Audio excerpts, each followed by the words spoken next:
everyone, welcome back to our YouTube channel.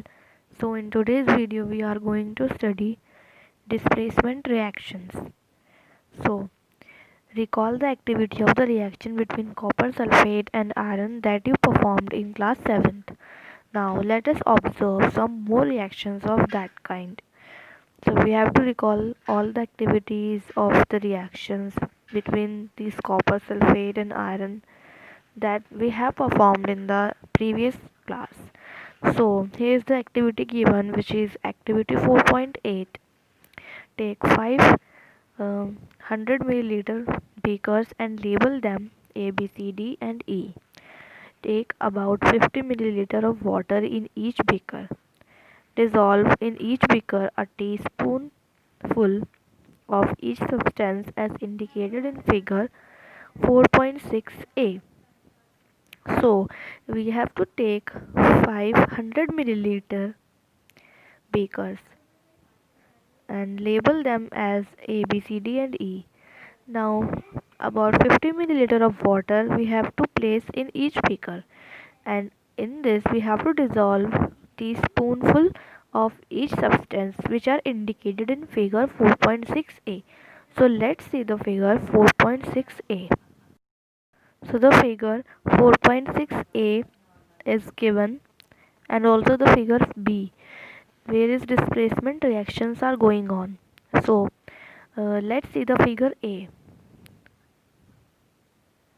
Beaker A, copper sulfate CuSO4 plus zinc granule Zn. Beaker B, copper sulfate CuSO4 plus iron nail Fe. Beaker C, zinc sulfate ZnSO4 plus copper turning Cu. Beaker D, iron sulfate FeSO4 plus copper turning Cu, and beaker E, zinc sulfate ZnSO4 plus iron nail Fe. So in figure A, these are all the beakers A, B, C, D, E which are mentioned, and now we have to learn all these activities and all the reactions given in these activities. So read the blue box given in the next page, that is the first point, keep the beakers undistributed for some time, and second one is record your observations in your notebook. Then read the paragraph starting from this. What changes do you observe in the various beakers? You have read that one metal displaces another metal from its compound in aqueous solution. In beaker A, zinc Zn replaces copper, that is Cu, from copper sulfate, that is CuSO4. That is why the blue color of copper sulfate disappears and a powdery red mass of copper is deposited at the bottom of the beaker. The reaction can be represented as follows.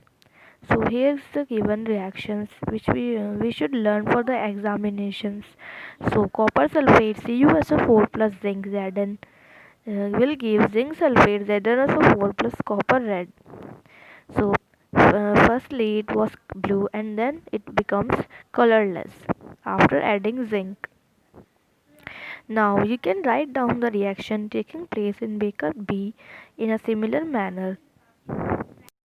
You have to learn all the reactions given in this activity, and we will cover this next paragraph of this activity in the next video.